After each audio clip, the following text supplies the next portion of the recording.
राजस्थान इतिहास, राजस्थान में एक ही अर्थ शाखा हुआ है जिसमें केसरिया हुआ था, लेकिन क्या नहीं हुआ था? जोर। अब ये अर्ध शाखा हुआ क्यों भाई? बाकी हर जगह जहां केसरिया होता वहां जोहर होता, लेकिन जैसलमेर के किले में लुणकरण भाटी ने तो केसरिया किया, लेकिन रानियों ने क्या नहीं किया था? जोहर। ऐसा क्यों? क्योंकि रानियों को जोहर करने का अवसर मिला ही नहीं था। कंधार के एक नवाब थे अमीर अली, कंधार के राजा थे अमीर अली, इन्होंने इनके ऊपर आक्रमण किया था। अमीर अली, कंधार नाम की जगह बताओ कहां पर है? कंधार, अफगानिस्तान। अफगानिस्तान में एक जगह है कंधार, वहां का राजा था अमीर अली। टोटल 13 भाई थे अमीर अली, 8वें नंबर का बंदा था अमीर अली, यानी 7 भाई इससे बड़े थे और 8वां नंबर था अमीर अली का। और अमीर अली राजा बना तो इसके बड़े भाई जो थे वो अमीर अली से खुश होंगे या नाराज होंगे? नाराज, क्योंकि राजा का ज्येष्ठ पुत्र जो बड़ा पुत्र होता वो राजा बनता है। लेकिन अमीर अली औरंगजेब की तरह बहुत तेज था भाई। औरंगजेब भी तो शाहजहां का कौन सा बेटा था? चौथा। और शाहजहां का बड़ा बेटा था दारा, दारा से छोटा सुजा, सुजा से छोटा मुराद, और मुराद से छोटा औरंगजेब। सबको हटा करके औरंगजेब राजा बना, तो बाकी भाई नाराज थे, और नाराज थे इसलिए तो लड़ाइयां हुई थी। अपन पढ़ेंगे धर्मत का युद्ध वगैरह जो हुआ था वो औरंगजेब के उत्तराधिकार के समय तो हुआ था। तो यहां 8वें नंबर का भाई, टोटल 13 भाई जिनमें से 8वां इसका नंबर है, तो 7 बड़े भाई अमीर अली से नाराज थे, 7 बड़े भाई। और वो 7 बड़े भाई इस अमीर अली की सेना को अपने विश्वास में लेते हैं, और अमीर अली की सेना को अपने विश्वास में लेकर अमीर अली को मारने की प्लानिंग करते हैं, और अमीर अली को मार करके कंधार की कुर्सी छीनना चाहते हैं। अमीर अली को इस बात की भनक लग गई कि मेरी सेना कभी भी मेरे साथ गद्दारी कर सकती है और मेरे खिलाफ ही बगावत कर सकती है। बस 10-12 हजार की सेना थी, जिनमें से 1000-1500 सैनिक जो थे वो अमीर अली के समर्थन में बचे थे, बाकी सारे के सारे सैनिक इनके बड़े भाई के समर्थन में चले गए थे। इसलिए अमीर अली को लगा कि मौका रहते हुए कंधार छोड़कर भागने में फायदा है, इसी में फायदा है, तभी बच सकते, नहीं तो मेरे बड़े वाले भाई सेना के साथ मिलकर मुझे ही मरवा देंगे। और अमीर अली अपनी रानियों के साथ में और अपने 1000-1200 जो विश्वास पात्र सैनिक थे उनके साथ में कंधार छोड़ करके भाग जाता है। लेकिन उनके जो 7 बड़े भाई थे उसने अमीर अली का पीछा किया, अमीर अली आगे आगे और उनके भाई पीछे पीछे। अमीर अली भागता भागता कंधार छोड़कर बताओ कहां पहुंच गया था? जैसलमेर। और जैसलमेर के राजा लुणकरण भाटी से शरण मांगी। अपने राजा हमेशा दयालु राजा होते थे, बड़े दिल के राजा होते थे। लुणकरण भाटी भी बेहद बड़े दिल के राजा थे, और लुणकरण भाटी को लगा कि यार शरणार्थी आया है, अपने राजाओं का सिद्धांत है कि जो भी शरणार्थी आए उसकी मृत्यु तक क्या की जाए? रक्षा। और अपने लुणकरण भाटी ने इनको शरण दे दी। इसके साथ में 61 बेगमें थी। कितनी बेगमें थी? 61। अमीर अली के साथ में 61 बेगमें थी और 1001 लगभग सैनिक थे, और अमीर अली था। लुणकरण भाटी के पास में आए तो लुणकरण भाटी ने कहा कि भाई जैसलमेर का जो किला है इसके जस्ट पीछे की साइड तुम तंबू वंबू लगा लो और वहीं पर तुम रहना शुरू कर दो। अमीर अली ने कहा कि नहीं, ऐसे वैसे तो ठीक नहीं रहेगा, साथ में रानियां भी है, तो रानियों के लिए तो कम से कम महल की व्यवस्था की जाए। तो जैसलमेर के किले में पीछे महल खाली पड़े थे, तो लुणकरण भाटी ने कहा कि तुम्हारी जो बेगमें हैं उनको तो तुम महल में शिफ्ट कर दो और बाकी सैनिक बाहर तंबू लगा के रुक जाओ, तुम्हारे ऊपर कोई हमला बमला होगा तो तुम्हारी सिक्योरिटी हम कर देंगे। अपने लुणकरण भाटी ने इनको शरण दे दी। लुणकरण भाटी के पास में भी उस समय बड़ी सेना नहीं थी, 2-3 हजार की सेना हुआ करती थी, ज्यादा बड़ी सेना थी नहीं। और इधर उधर सैनिक भी आते जाते रहते थे, जब युद्ध वगैरह नहीं होता था, लड़ाई नहीं होती तो सैनिक घर पर चले जाते, छुट्टी ले लेते। 2-3 हजार की सेना थी उस समय लुणकरण भाटी के पास में। अब अमीर अली को शरण दे दी। 5-7 दिन का वक्त बीता। 5-7 दिन बाद में अमीर अली एक दिन लुणकरण भाटी के पास आया और लुणकरण भाटी को कहा कि लुणकरण भाटी, मैं भी किसी समय राजा था, आप भी राजा हो, स्टाफ के आदमी हैं, मेरे सैनिक और आपके सैनिक एक दूसरे से मिले, बातचीत करें, आपस में घुल मिल जाए, दुख सुख में एक दूसरे के साथ आएंगे। अभी तक आपके सैनिक और मेरे सैनिकों का इंट्रोडक्शन भी नहीं हुआ है, आपकी रानियां और मेरी रानियों का इंट्रोडक्शन भी नहीं हुआ है। तो ऐसा कोई छोटा मोटा फंक्शन रखा जाए, कार्यक्रम रखा जाए, प्रोग्राम रखा जाए, जिसमें आपकी रानियां मेरी बेगमों से मुलाकात कर ले, आप और हम बैठ करके आराम से बातचीत कर ले, आपके सैनिक और मेरे सैनिक आपस में घुल मिल जाए। लुणकरण भाटी को ये बातें अमीर अली ने आकर बताई। अमीर अली ने आकर बताई तो लुणकरण भाटी ने कहा ठीक है, 3-4 दिन बाद में मंगलवार आ रहा है, हनुमान जी की स्वामणी करवा देते हैं और उसके अंदर जिम भी लेंगे सारे के सारे। अपने वाले ज्यादा से ज्यादा प्रोग्राम में क्या कर सकते हैं? स्वामणी कर देते हैं। तो हनुमान जी की स्वामणी कर देते हैं मंगलवार को, और जिम भी लेंगे, दाल बाटी चूरमा, और आपसी मेल जोल भी हो जाएगा, बातचीत भी हो जाएगी। अमीर अली ने कहा ओके डन। 3-4 दिन बाद में वो खाने का कार्यक्रम रखा गया, जिसमें यह तय किया गया कि अमीर अली के सैनिक भी आएंगे, लुणकण बाटी के सैनिक भी आएंगे, आपस में मिल लेंगे और अमीर अली की जो बेगमें हैं वो लुणकण बाटी जी की रानियों से मिलेगी। लेकिन लुणकण बाटी ने कहा कि सुन अमीर अली, मेरी रानियां यूं मेलों से चला करके बाहर मिलने विलने के लिए नहीं जाती, तुम्हारी बेगमों को बता देना कि वो मेलों के अंदर ही आ जाए, वहीं पर बैठ करके बातचीत कर ले।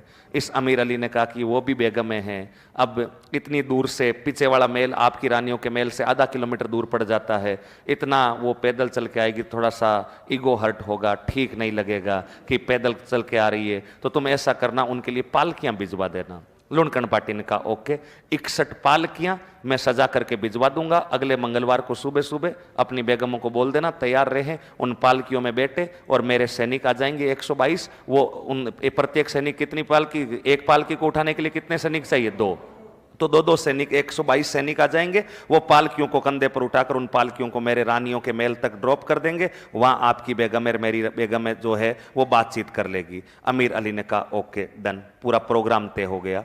अमीर अली ने यह बात अपने सैनिकों को जाकर बताई कि अगले मंगलवार को जीमने के लिए तैयार रहना रे, स्वामणी है, आराम से जीमना, आराम से बातचीत करना।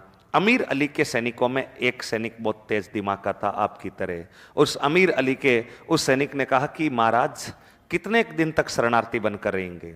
क्या आपको लगता नहीं कि अब जैसलमेर पर अपने को अधिकार कर लेना चाहिए? 8-10 दिन हो गए अपने, यानी जिस अमीर अली को लुणकण बाटी ने शरण दी है वो अमीर अली जैसलमेर के राजा के पीठ के पीछे छुरे घोंपने का प्रयत्न कर रहे हैं। अमीर अली को जब सैनिक ने यह सलाह दी तो अमीर अली अचानक चौंका, बोला जैसलमेर का राजा अपन कैसे बन सकते हैं? उस सैनिक ने कहा कि अगर कॉमन सेंस है तो आदमी कुछ भी कर सकता है। अमीर अली ने पूछा कैसे? बोला कैसे क्या, लुणकण बाटी के पास कौन सी ज्यादा सेना है? 3-4 हजार सेना है, 1000 तो अपन भी है। अपन ऐसा करते हैं, जिस दिन वो कार्यक्रम है उस दिन जैसे ही सुबह पालकियां सज धज करके आएगी आपकी बेगमों को लेने के लिए, उन पालकियों में ऐसा करते हैं, बेगमों के स्थान पर, रानियों के स्थान पर रानों को बिठा देते हैं। रानों का मतलब अपने सैनिकों को बिठा देते हैं और महिलाओं के कपड़े पहना करके उन सैनिकों को उन पालकियों में बिठा देते हैं, बिल्कुल बुरका उरका लगा करके, पता भी नहीं लगे। और उन कपड़ों के अंदर ही, महिलाओं वाले कपड़ों के अंदर ही वो हथियार वगैरह छिपा लेंगे और वो सैनिक वेश बदलकर महिला के वेश में लुणकण बाटी की रानियों के महलों तक पहुंच जाएंगे। जैसे ही वो पालकियां वहां पहुंचेगी, अपने सैनिक महिलाओं के वेश में तो होंगे ही, लुणकण बाटी की रानियों के महल जहां रानियां निवास कर रही है उन महलों के अंदर जाएंगे और रानियों को बंधक बना लेंगे। और रानियों को बंधक बनाते ही अपन लुणकण बाटी को ब्लैकमेल करेंगे। अपन उस दिन जीमने के उद्देश्य से नहीं चलेंगे, बिल्कुल हथियार बतियार लेकर के चलेंगे और लुणकण बाटी को कहेंगे कि आपकी रानियां हमारे कब्जे में है, सरेंडर कर दो, इसी में फायदा है, नहीं तो मारे जाओगे, रानियां भी मारी जाएगी। पहली बात तो वो सरेंडर कर ही देंगे और अगर सरेंडर नहीं भी किया तो उनके सैनिक तो निहत्थे आएंगे, क्योंकि उनके सैनिकों को तो अपने प्लान की जरूरत नहीं। उनके सैनिकों को तो ये कहा गया कि मंगलवार को जीमने आना है, तो वो तो नए कपड़े पहन करके बिना हथियार लेकर आएंगे और अपन हथियार सहित होंगे और 1000-4000 को तो मार ही देगा। अपने पास हथियार होंगे, वो निहत्थे होंगे। पहली बात सरेंडर कर देंगे और सरेंडर नहीं भी करते हैं तो अपन लड़ करके उनको मौत के घाट उतारेंगे और जैसलमेर के किले पर कब्जा कर लेंगे। अमीर अली मुस्कुराया और बोला कि दैट्स ग्रेट आइडिया, ये बहुत अच्छा विचार है, ऐसा ही किया जाए। यानी अमीर अली ने पीठ के पीछे छुरा घोंपने की तैयारी कर ली है। 3-4 दिन बाद में मंगलवार भी आ गया। मंगलवार को सुबह सुबह अपने वाले सैनिक तो जीमने के लिए आ ही गए थे। अपने लोग जब जीमने जाएंगे तो हथियार वथियार लेके जाएंगे या सज धज करके जाएंगे? अपने वाले सैनिक यूं साइड में ग्रुप में खड़े थे, बातचीत कर रहे थे कि देख यार शर्ट कैसा लग रहा है, पैंट कैसी लग रही है, जूते कैसे लग रहे हैं। अपने वाले तो यही बात करते हैं कि, और बातें कर रहे थे। इधर से वो 61 पालकियां सज धज करके 122 सैनिक लेकर अमीर अली की जहां बेगमें थी उनके महलों के बाहर ले जाकर पालकियां रख दी। पालकियों के अंदर बेगमों को एक कमरे में बंद कर दिया और बेगमों को कहा कि चुपचाप रहना, बाहर मत मुंह निकालना, तुम इधर उधर झांकती रहती हो, किसी को पता लग जाएगा, अंदर ही बैठे रहना। अब उन रानियों के स्थान पर, बेगमों के स्थान पर 61 सैनिकों को महिलाओं के कपड़े पहना करके और उन पालकियों में बिठा दिया। पालकियों में जैसे ही वो महिलाओं के वेश में सैनिक बैठे, अपने सैनिकों ने 122 जो सैनिक थे, सबसे आगे वाली पालकी सबसे पहले 2 सैनिकों ने उठाई तो पालकी में भयंकर ही वजन था। पालकी चूं चल्ड कर रही है, क्योंकि स्वाभाविक सी बात है, एक तो रानी का वजन और एक है राणे का वजन, दोनों में फर्क होगा या नहीं होगा? होगा भाई। रानी का वजन कितना होगा? लग 27-47 वेट, अपने गीत वगैरह गाते हैं तो ज्यादा से ज्यादा 47, 50, 60, 80 मान ले, 1 क्विंटल मान ले। 1 क्विंटल से तो ज्यादा किसी रानी का वजन क्या ही होगा। और मैं तो कह रहा हूं भाई आज से 200-500 साल पहले की बात है तो 2 क्विंटल मान लो, लेकिन उन रानों के अंदर तो वजन 5-5, 7-7 क्विंटल था। और अपने वाला जो आगे वाला सैनिक जिसने वो पाल की उठाई, वो मेरी तरह सीधा साधा सैनिक था। जो भी बात होती वो नीट एंड क्लीन बोल देता था अगले के मुख पर। उसने जैसे ही पाल की उठाई उसके मुख से निकल गया, अरे भगवान क्या खाते रहे, बाहर भयंकर है। अब उनको ये भी तो नहीं पता कि यार अंदर रानी बैठे एक राने। और दूसरा, आम सैनिकों के पास क्या उन्हें चेकिंग करने की अनुमति होती थी? क्या किसी सैनिक की इतनी अनुमति है कि वो उस पालकी के अंदर बैठे बेगम को ये बोल दे कि एक बार दुपट्टा उठाओ, रानी है एक राना?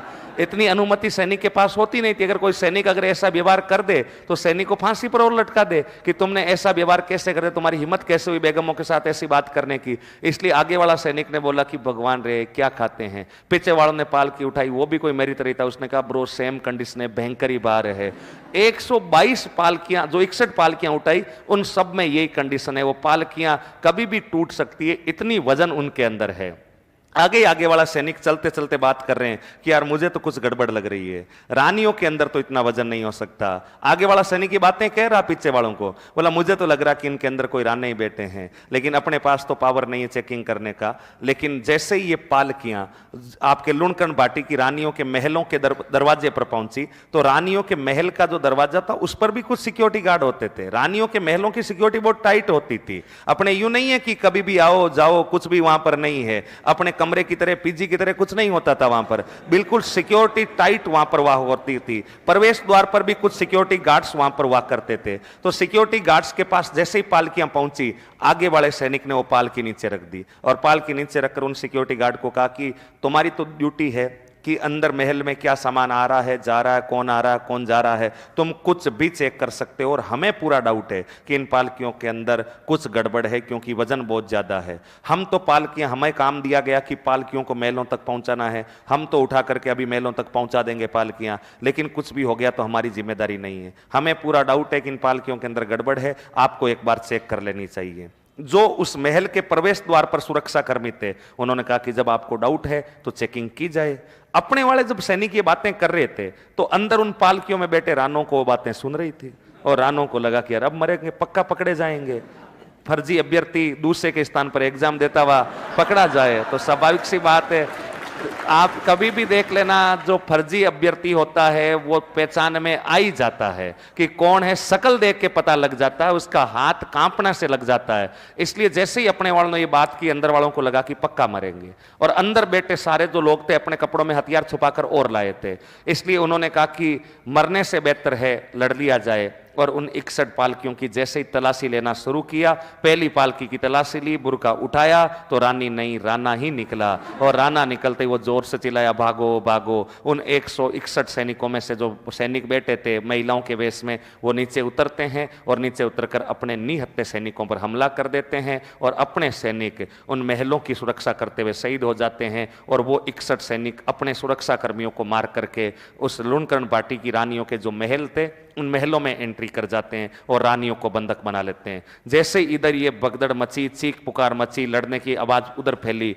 तो उधर से जो लुणकरण बाटी के 1001 सैनिक थे और अपने 4-5 हजार जो सैनिक थे, उन पर भी अपने सैनिक जीमने के लिए आए हुए थे, निहत्थे थे, और उनके ऊपर घात लगा करके अमीर अली ने हमला कर दिया। अपने सैनिकों को अमीर अली ने कहा कि लुणकरण बाटी आप सरेंडर कर दे, लड़ने में कोई फायदा नहीं है, आपकी रानियों को हमने बंधक बना लिया है, आपके सैनिक निहत्थे हैं, हम हथियार लेकर आएंगे, मारे जाओगे, इसलिए सरेंडर कर दो, हम आपको बंधक बनाएंगे। लुणकरण बाटी ने कहा कि नहीं, जब तक जिएंगे शान से जिएंगे, लड़ेंगे, सरेंडर नहीं करेंगे। और बिना हथियार अपनी जैसलमेर की सेना उनकी सेना से लड़ती है, और लड़ते हुए बहुत वीरता से लड़ती है। उनके कई सैनिक मारे गए, लेकिन अपने वालों के पास इतने हथियार नहीं थे, हथियार उठाते तब तक देर हो चुकी थी। लुणकरण बाटी लड़ते हुए वीर गति को प्राप्त हुए, सैनिक भी वीर गति को प्राप्त हुए। किसी राजा द्वारा युद्ध भूमि में लड़ते हुए वीर गति पाना क्या कहलाता है? केसरिया। लेकिन रानियों को जोहर करने का अवसर मिला ही नहीं था, क्योंकि वो रानी पहले से ही, बताओ, रानियों को क्या बना चुके थे? बंधक।